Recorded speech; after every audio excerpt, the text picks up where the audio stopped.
preámbulos, yo le cedo la palabra a Arturo. Pablo, muchísimas gracias y buenas tardes a todos. Un gusto estar acá con ustedes. Y fuera de ahí del tema del currículum, decirles, a mí me encanta la bicicleta, me gustan las jornadas largas pedaleando. El tiro con arco es algo que me fascina y últimamente lo he dejado, pero el hobby de leer es algo que tengo que recuperar. Hubiera pensado que en pandemia eso hubiera sido una oportunidad que se presentaría recurrentemente, pero pues ahora el trabajo en la virtualidad y en la parte presencial es algo que nos tiene bien ocupados. Yo justamente les quiero hablar de este último renglón que les platica Pablo, en el que hoy por hoy estamos colaborando dentro de lo que es una granja experimental. Es un laboratorio enorme, seguramente es el laboratorio más grande que tiene nuestra universidad acá en México, y lo digo por la extensión, unas 70 hectáreas donde ocurren un montón de cosas. Y el enfoque del día de hoy, pues, es hablar un poco inclinarlo hacia la parte tecnológica, pero sin dejar de ver esta sustentabilidad de cómo queremos producir alimentos, de la visión de la universidad. Entonces, les comparto presentación. Y creo que ahí la deben de estar ustedes viendo. Trato de proyectarla por completo. Listo, Arturo. Esto que están viendo ustedes en imagen es la granja que yo les platico, ¿no? Entonces, por acá tenemos los salones, las oficinas, aquí hay una gran bodega que es el centro de alimentación. Y en estas dos imágenes un contraste de establos. Creemos que somos privilegiados porque tenemos un establo muy tradicional, que es el que ven acá, como existe en la lechería más o menos en México, y un establo pues moderno. ¿Por qué? Porque voltea a ver la tecnología, ya lo vamos a ver ahorita rápidamente, en términos de que aquí existen robots que ordeñan a las vacas. Es un sistema más voluntario.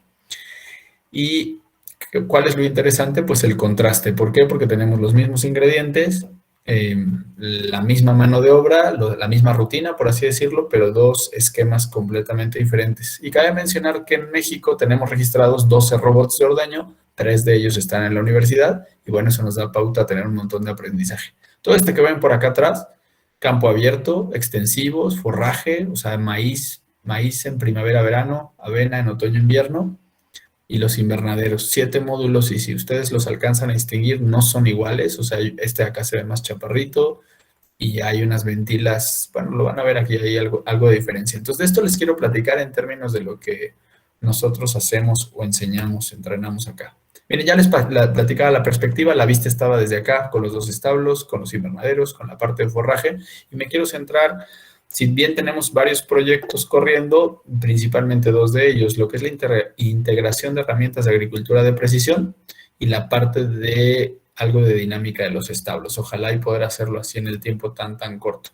Pero antes de empezar, pues a lo mejor retomar algo que para muchos de ustedes suena lógico, básico. Así es como aprende agronomía un alumno acá en México. Los 3 primeros semestres son amargos. ¿Por qué? Pues porque traes las ciencias básicas, química, matemáticas, física, y de ahí podemos saltar a biología y a genética. Entonces, esto tiene que ver con una ingeniería y pues poco a poco vamos adentrándonos en la vida que ya nos corresponde, que es estas bases productivas. Con anatomía y fisiología, ustedes lo saben, dónde están las partes de las plantas, de los animales, cómo es que interactúan esos sistemas, tanto para plantas y animales, para así poderlo analizar. Yo creo que es la parte esencial de lo que es un ingeniero agrónomo. Tanto la nutrición como la parte reproductiva, la cuestión ligada a manejo genético y cuestión sanitaria. Esto ocurre en el segundo tercio, es decir, los semestres 4, 5 y 6.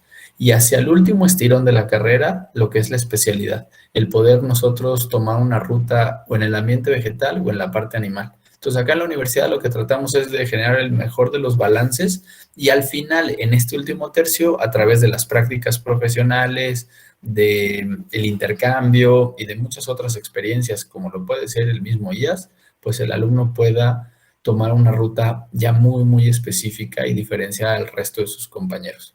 Habiendo dicho esto, y como muchas otras pláticas, pues compartirles por aquí el objetivo. Vamos a empezar por aquí abajo. O sea, el objetivo de esta participación es brindar a ustedes, los emprendedores, una óptica de lo que hacemos en el campo agropecuario experimental sobre el tema de agricultura sustentable. Eso es lo que tenemos o sostenible, lo que tenemos como objetivo. Y como buena presentación, una frase, ¿no? Y vamos traduciéndola todos más o menos al mismo tiempo. Y por ahí dice que es triste que el día de hoy la ciencia gane más rápidamente conocimiento que nosotros sabiduría como sociedad, ¿no? Entonces, oye, la ciencia va más rápida en el conocimiento que la sociedad en sabiduría. Y eso es una frase para reflexionar. Un par de imágenes del año pasado, al inicio de la pandemia o recién comenzada la pandemia, de un ser humano. Yo digo, sé que muchos de ustedes lo pueden identificar con una marca hoy por hoy bien popular, sobre todo en la parte de los automóviles, aunque está detrás de esta carrera. Y es la razón por enseñarles a este amigo, a Elon Musk, buscando, pues yo les diría, sacar al ser humano de este planeta y buscar nuevos horizontes. Y yo no vería una historia detrás de esta felicidad en el logro si no pensamos en los alimentos, el cómo vamos a comer queriendo estar allá afuera. Aquí hay un montón de palabras, son las palabras más citadas el año pasado para la búsqueda de papers. Entonces, está interesante, ¿por qué? Pues porque nosotros podemos observar sobre qué conceptos quisiéramos conocer y saber quién los está trabajando seguramente en el mundo académico, en miles de universidades, en muchas universidades. Yo dije miles, pero a lo mejor no son tantas, pero o sea, el entender que es en muchas universidades, en Estados Unidos, en Europa, en todos lados del mundo. Y ahora sí, entramos en materia un poquito para generar discusión. Así como veíamos este empresario exitoso, pues sabemos que hay una gran empresa exitosa detrás de la pandemia y son las entregas que está haciendo Amazon a través de paquetes. ¿Por qué hablar de Amazon? Porque el gigante del comercio electrónico, uno de los gigantes del comercio electrónico, eso que niega que existan puntos de venta, hace un par de años compra puntos de venta físicos. Y eso es todo un tema. ¿Por qué? Porque hace apenas unos años compra un supermercado en Estados Unidos enfocado en la parte orgánica. Entonces, de pronto parece contradictorio. ¿Qué cosa? Que negar que los espacios físicos sean necesarios, pero en comida sí. Y se los dejo como reflexión, no porque quiera hablar yo de Amazon o del mercado orgánico de comida, no. Tiene que ver la contradicción entre una línea y otra. Pero si regresamos un poco más el tiempo y ven ustedes la imagen de este celular, que a lo mejor no es el más reciente modelo que pueda existir, pues resulta cuando estaba esta generación de celular, el mismo Amazon, antes de la compra de Whole Foods, traía un proyecto para que tú pudieras pedir comida. El gigante de los negocios electrónicos trae a la comida en jaque. Entonces, algo le interesa y eso es bien importante entender qué es lo que está pasando ahí. Vamos a hablar de comida, vamos a hablar de comensalidad, vamos a hablar de tecnología, vamos a hablar de sustentabilidad. Una buena palabra para poder comenzar la parte de productividad.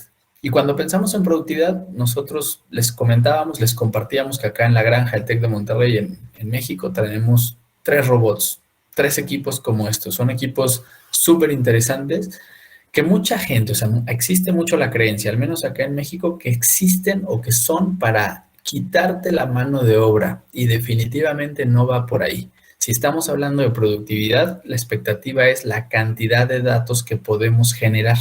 Y fíjense muy bien la reflexión, ya no por hato, ya no por grupo de vacas. En este caso, la productividad medida individuo contra individuo. Y eso es bien interesante, ¿por qué? Porque es darle el valor mismo a cada individuo, a cada vaca. Hoy podemos conocer la cantidad de leche y el tiempo de ordeño por cuarto, no por ubre, no por vaca, sino por cuarto.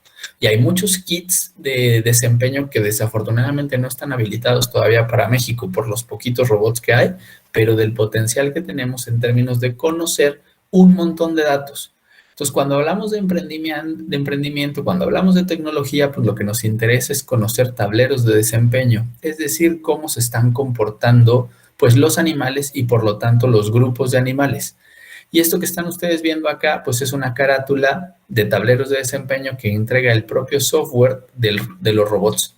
Nosotros podemos saber cómo se está comportando la ordeña en torno a las últimas horas, en torno a los últimos días. Algo importante acá, yo no quiero entrar en el detalle de cómo funcionan los robots, sino de que estos equipos te están haciendo, nos están ayudando con promedios de promedios. ¿Qué significa esto? Pues que tú no puedes medir las 3 últimas horas o inclusive las 24 últimas horas.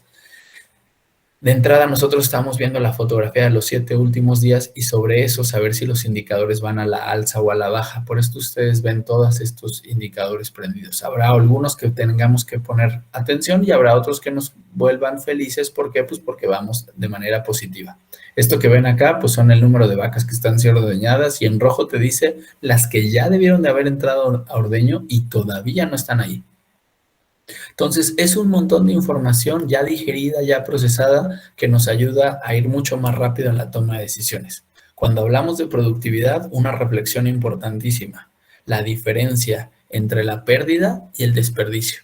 Esto lo sabemos por Naciones Unidas. No es lo mismo lo que ocurre en los procesos de producción, de cosecha, de distribución. Es decir, todo el esfuerzo que pone la cadena agroalimentaria, ¿para qué? Para que los comensales, es decir, las amas de casa, las mesas, los refrigeradores del público en general estén servidos.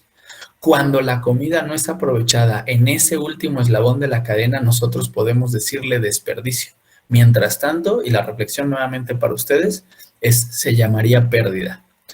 Acá en México, no sé, allá comandan a lo mejor con densidades mucho más altas, pero quien siembra una hectárea de maíz, dependiendo si tiene grano o semilla, podrá ir entre los 40,000, 60,000, 100,000. Conocemos gente que ahorita anda probando las 120,000, las 140,000 y hasta las 200,000 plantas por hectárea. Vaya que es un contraste grande.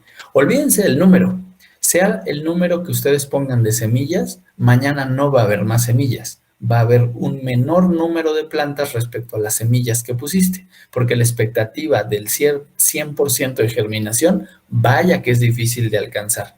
Cada semilla que se pierde, cada planta que se roba un ave, un insecto, y etcétera, etcétera, sería conocido como pérdida. ¿Por qué?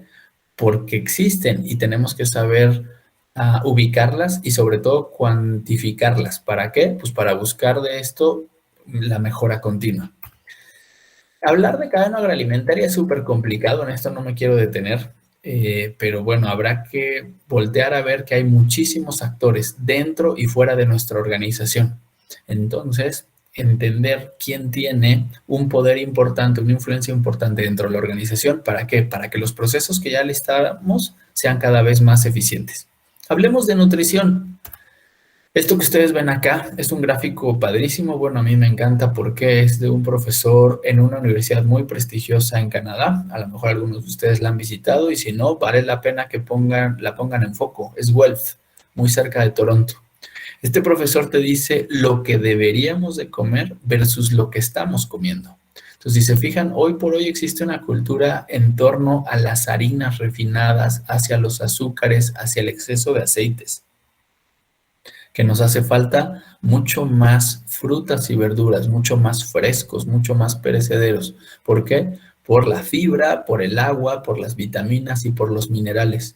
Una reivindicación a dos sectores que de pronto son polémicos y tiene que ver con la proteína animal. ¿Por qué? Porque tenemos que asumir que así evolucionó nuestro cuerpo y lo requiere.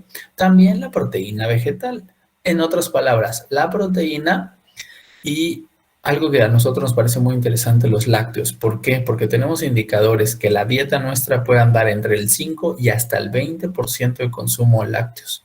Entonces, otra vez, esto tiene que ver con nuestros ancestros, con su tatarabuelo y nuestra tatarabuela, que así aprendieron a comer y que esto les ayudó a sobrevivir.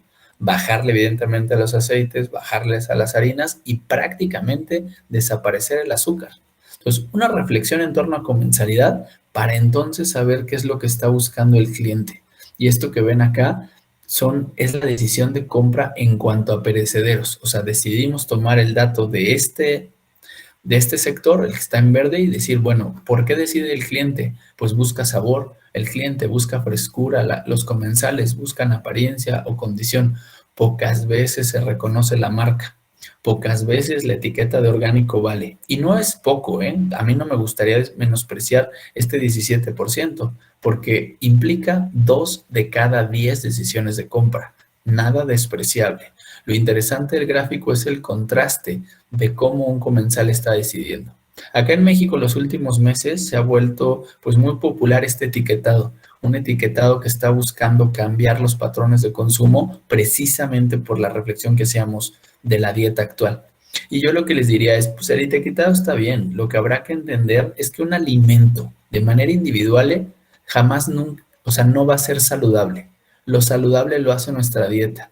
En otras palabras, para los amantes de la química, ustedes no me dejarán mentir, todo mata. Lo importante acá es la cantidad. Entonces, no podemos decir que volteamos a ver el jitomate es súper nutritivo. Solo comer jitomate, nuestro cuerpo no lo va a aceptar bien. Solo comer una, una sola cosa va a ser tan malo como lo pudiera ser, les digo, un ultraprocesado, ¿no? Estos alimentos que queremos desplazar. Y acá, hablando de cadena agroindustrial, una gran ruta de quiénes son esos actores que están detrás de los procesos. Y habrá que escucharlos, habrá que entenderlos. ¿Por qué lo decimos? Pues porque hace algunos años, tendrá como 4, que existe esta fusión. O más bien una compra, porque la verdadera fusión se dio aquí abajo. Las empresas norteamericanas que se fusionan el gobierno chino que compra a los suizos y esta otra compra, Bayer Monsanto. Increíble, pero cierto, todas ocurren en un mismo tiempo, meses antes de la toma de posesión de Donald Trump como presidente de los Estados Unidos, existe un reacomodo completo de las bases de lo que forman las cadenas agroindustriales. Entonces tenemos que estar enterados. ¿Y por qué nos preocupa? Por la tendencia. ¿Cuál es la tendencia? El empaquetamiento. El empaquetamiento de la genética, y aquí lo podemos ver bien claro, la genética con Syngenta y a lo mejor el control químico, agroquímicos de este lado.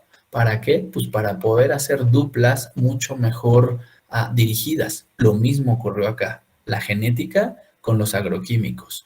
Ojo con esas fórmulas para el futuro, sobre todo para los que quieran ser emprendedores. Siguiendo hablando de comida y de cadena agroalimentaria, ojo con la seguridad alimentaria. Lo que ven acá abajo es México, lo que sobrepuse es Paraguay. ¿Por qué? Pues porque sabía que iba a haber varias personas acá escuchando este doble mensaje. Ojo con los parámetros que nosotros tenemos que prestar atención. ¿Para qué? Para ganar seguridad alimentaria. Esta herramienta es buenísima. No es una herramienta que va a ocupar un productor de a pie. Esta herramienta está hecha para grandes tomadores de decisión. Y yo creo que ustedes deben de conocerla, aprovecharla y sobre todo atacar aquello que hay que modificar o cambiar. ¿Para qué? Pues para que Paraguay no esté aquí, sino se acerque más al número 1. Lo mismo para México.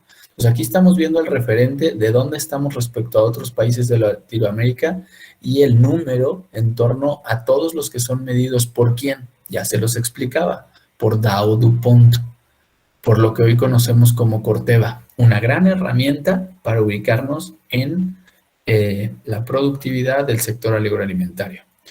Seamos emprendedores. Lo que ustedes están viendo acá es una ruta de cómo creemos pudo haber evolucionado el mercado de la carne, en este caso la proteína animal proveniente del pollo, de las aves. Lo que están viendo acá no es otra cosa sino saltos de 30 años y ustedes están a 20 años de definir cómo se va a consumir ese pollo. Reflexionemos sobre eso. Yo lo que les podría decir es que en la década pasada vimos sin duda un repunte de este tipo de alimentos. Precocido, congelado, marinado, total, listo para hornearse. Llegas tarde a casa, lo metes apenas unos minutos al horno, al microondas y ya está, listo para consumirse. Pero 30 años antes de eso, el mercado lo que buscaba era una pieza limpia, ya trabajada, sin vísceras, sin cabeza, sin patas, sin plumas, sin sangre. Esto es valor dentro de la cadena agroalimentaria. De pronto tú podías comprar un pollo medio o bueno, todavía, pues un pollo medio extraterrestre. ¿Por qué? Porque a lo mejor en lugar de 2 pechugas pedías 3. En lugar de 2 corazones o 3 hígados podías pedir 5 o 7. Entonces, si querías esa cantidad de ingrediente, pues implicaba sacrificar 2, 3 o más aves. Entonces, si regresamos el tiempo 30 años más, pues la cosa no era tan sencilla, ni tan práctica, ni tan limpia, ni tan eficiente. ¿Por qué? Pues porque nos teníamos que atener a esta unidad. Entonces, vean cómo el mercado de pronto ha ido progresando con saltos. En este caso, lo que yo quise reflexionar es de 30 años. Y ustedes deberán definir en los años que se vienen cuál sería ese consumo para saber quién es ese cliente. Regresemos al tema de sustentabilidad.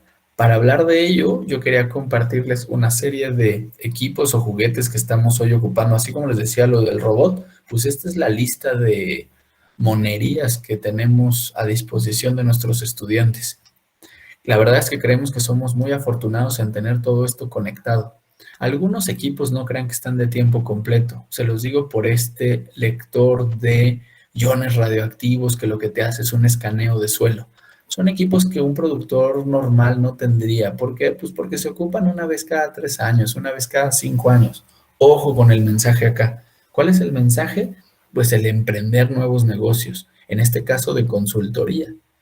Habrá equipos que el productor sí necesite de manera rutinaria, como lo puede ser el GPS en el tractor o bien la modificación o las alteraciones que se hagan a los equipos de siembra. ¿Para qué? Para que tengan interconectividad.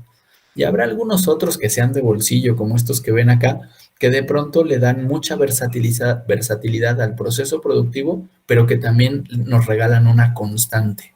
Hoy yo con un aparato como esto puedo conocer la humedad de una mazorca que me ayuda a definir la fecha óptima de cosecha.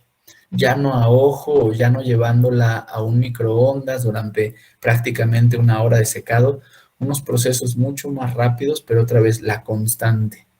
Entonces, ¿de qué les quisiera yo hablar? Pues un poquito de los drones, de los sensores y de eso, para poder llegar a eso, el porqué del uso de tecnología. Y es el, digamos, el clímax de esta conversación. Lo que ustedes están viendo acá en pantalla, esto es el Golfo, el Mar de Cortés, pues, o sea, el Golfo de Baja California. Y lo que ven, bueno, en México, pues, en el norte de México, lo que ven aquí es una de las zonas productoras más ricas de trigo en el país. De hecho, esta zona, que apenas implica un puntito en el mapa de México, produce 1/3 del trigo. En un país que tiene una de las empresas de panificación, si no es que la empresa de panificación más grande del planeta.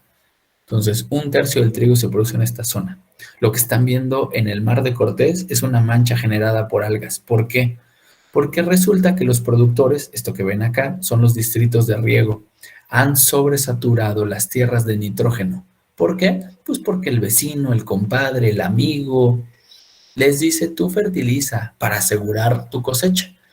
Y los puntos amarillos y naranjas que se ven por ahí muy pequeños, incluso uno rojo por acá, son ya zonas que se han detectado con rastros de nitratos en subsuelo, en mantos freáticos. Eso quiere decir que el nitrógeno excesivo en las plantas ha llegado a mantos freáticos, está llegando al mar de Cortés. Más nitrógeno en el mar, más algas, menos oxígeno. Y si hay menos oxígeno, hay menos peces en una de las zonas marítimas más ricas del planeta. Entonces, esto es completamente inadmisible. Y para ello, hay un montón de gente preocupada por cambiar ese esquema. Yo con mucha pena les digo que apenas esta semana me enteré que hace algunos días falleció esta persona. Él es Bill Brown, un profesor de la Universidad de Oklahoma que tuvo a bien patentar este juguete. No sé si todos lo conocen, pero lo que hace este juguete es a través de un rayo, de una luz, de una lectura del espectro electromagnético, del infrarrojo, puedo yo detectar cuán verdes son las plantas. Y si sé cuán verdes son, puedo saber cuánto nitrógeno tienen o cuánto nitrógeno les hace falta. Entonces, gracias a un ingeniero agrónomo que tuvo a bien prestar atención en las matemáticas y después volverse un programador, un ingeniero en sistemas computacionales, patenta este juguete y podemos entonces hacer recomendaciones mucho más puntuales de la fertilización de los nitrogenados hacia las plantas. Pues resulta que esa tecnología hoy sabemos la podemos subir a otro tipo de sensor para que vuelen un dron. Yo aquí, cuando les decía quiero hablar de drones, es para decirles, pues nos da igual si son de ala fija o de rotores. Estos podrán volar mayores distancias, menores distancias, pero el mismo tiempo. El chiste es que vuelo. Eso es el hardware, la aviónica y la aeronáutica. El segundo componente sería este sensor. ¿Para qué? Para poder tener los datos que deben de ser forzosamente procesados por un software. En otras palabras, yo no puedo entender uno de estos elementos de manera desagregada. Algunos de nosotros de verdad que idolatramos ver el dron per se. Con un mal sensor o sin software no sirven para nada. Pero yo quiero agregar un componente para ustedes en la cuestión de emprendimiento, la interpretación. No nos asustemos por el exceso de tecnología acá. La necesidad es clave de alguien que entiende lo que les platicaba en la primera o segunda diapositiva. Las bases químicas, las bases biológicas, la genética, la fisiología, evidentemente la anatomía. ¿Para qué? Para poder entonces interpretar y prescribir cuestiones relacionadas a nutrición, por ejemplo, a protección de cultivos, a miles de aplicaciones que se van a venir. Entonces, ojo, no nos vayamos idolatrando un dron o un sensor o un software. Es todo el componente, y un componente muy importante, pues es estos despachos. ¿Y por qué lo decimos? Pues porque a veces nos enfocamos en tener la mejor cámara en el celular. ¿A poco no? ¿Para qué? Para que saque las mejores fotografías. Lo que está sucediendo con la tecnología es algo similar. Nos embobamos en la tecnología más avanzada en uno de los puntos cuando tenemos una receptibilidad de una impresora que es muy, digamos, sencilla o ¿cómo decirlo?, muy básica. Entonces, de pronto, aquí el comentario para ustedes es cómo relacionar el nivel de tecnología en una fase del proceso a que eso empate con el resto de la tecnología. Hoy vemos sensores tan grandes como la mejor cámara del celular, pero una tecnología de impresión que equivale a los tractores o a la maquinaria que es muy burda. Entonces, tampoco podemos estar volteando a ver o a idolatrar o a seguir la tecnología solo por seguirla, porque a la hora que la querramos aplicar, a veces no encaja. Ojo con eso también como reflexión.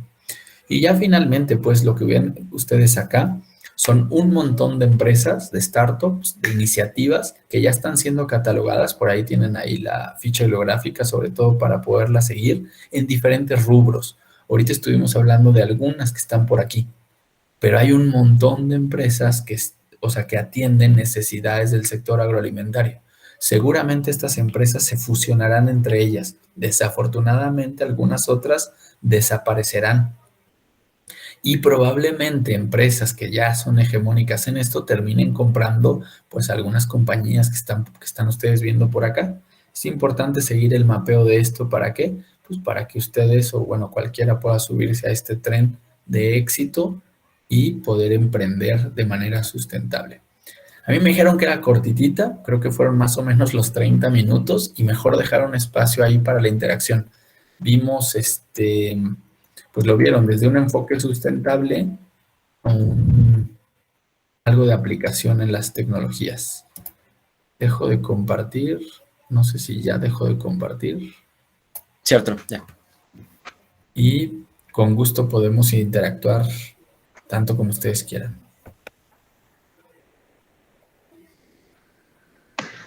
Muchísimas gracias, ingeniero, por su tiempo y por la información dada. Y bueno, ahora abrimos un espacio de preguntas por si alguien tiene alguna duda o consulta.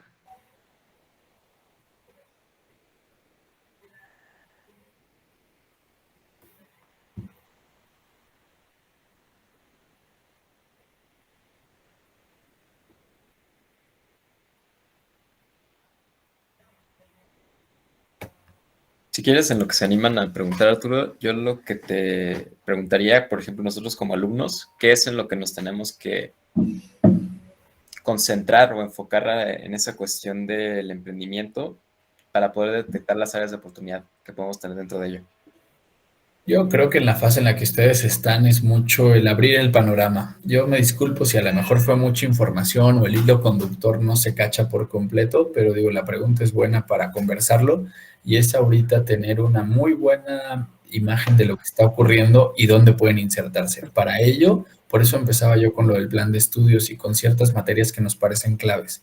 Y listándolas nuevamente, yo les diría, son 3 pilares. Yo no vería que ninguno de ustedes se fuera libre de ser muy fuerte en la parte de nutrición, muy fuerte en la parte de protección o de sanidad, muy fuerte en cuestiones de genética. Y no porque vayamos a ser genetistas, es importante también entender esa parte, pero sí de que el potencial del cultivo y del ganado y de lo que ustedes me digan va a partir de esa lectura de genética. Entonces, ¿qué es lo que está ocurriendo acá, Pablo, en México? Pues tú lo digo, por eso les decía, 2, 3 proyectos con las vacas, vamos a construir un seguimiento al dato de manera brutal. ¿Por qué? Porque nos queremos subir a lo que es el Big Data, el Data Mining y entender, sí, que ese animal, no porque tenga 4 patas y manchas, va a dar leche. Sabemos que algunos van a tener más potencial y los queremos ir identificando anticipadamente. ¿Para qué? Pues para poderles dar el mejor de los tratos y potencializar lo que yo te decía al individuo. Ahora, ¿cómo lo vas a potencializar? Pues ya sabes, las bases genéticas. Ahora es un tema de que no se te enferme y claro que se va a enfermar. ¿Cómo evitar que se enferme o cómo sacarlo de la enfermedad? Y en el caso de las vacas, el tema de la nutrición. El 70% de los costos van a ir en torno a comida, pues entonces es un seguimiento que damos de manera súper puntual. Entonces yo te diría, no se escapen a la parte básica de estos 3 pilares que podemos decir que es la agronomía. De ahí en fuera, las conexiones. Yo por eso les mostraba varias compañías con cosas que están haciendo para que ustedes identifiquen cuál puede ser una ruta de interés. Entonces, no todos vamos a poder terminar en todo, eso nos queda claro, pero pues sí tratar de mejorar los procesos productivos, desperdiciar menos, por eso hablábamos del tema de las pérdidas y de buscar un mejor valor en el producto, por eso hablábamos del consumidor, ¿no? Entonces, una vez que tú tienes claro eso, ahora sí, te quieres enfocar en borregos, en cabras, en aves, en algo totalmente nuevo, pues es completamente válido. Las bases las tienes y a darle.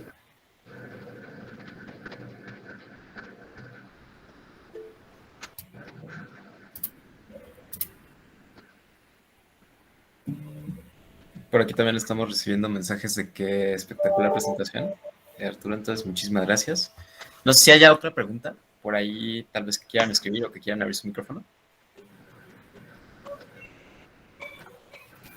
Espero que no haya sido muy, muy rápido. Les juro que si me conocen en persona, esto es para platicar largo y tendido. Más bien aquí el tema era poder abrir la charla con ustedes. A mí me da mucho gusto estar acá ahora con IAS. La verdad es que los tengo en súper buena estima. Fui un buen rato director de carrera, se los platicaba Pablo, y todo el tiempo ha sido, digo, con los estudiantes motivar la interacción internacional o abrir la puerta para decirles bienvenidos y acá los podemos ubicar. Hemos tenido chicos de, pues de muchos, muchos lados y eso nos da gusto. Un par de veces el foro acá en México, todo un desastre, padrísimo. O sea, pues es un buen relajo.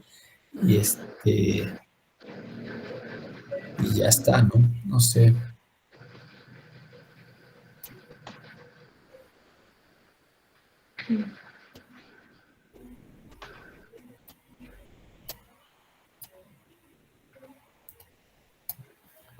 ¿Qué dicen? Bueno, si ya no hay ninguna pregunta, nada más. Quisiera darle las gracias por la participación de hoy y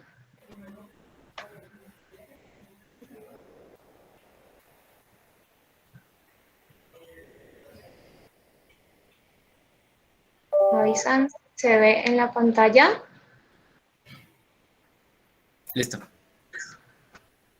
Dale, muchas gracias y le otorgamos el presente reconocimiento al ingeniero Arturo González de Cosio Barrón por su valiosa y activa participación como exponente del webinar del 16 aniversario de la Asociación de Estudiantes de la Carrera de Licenciatura en Administración Agropecuaria el 2 de septiembre de 2021.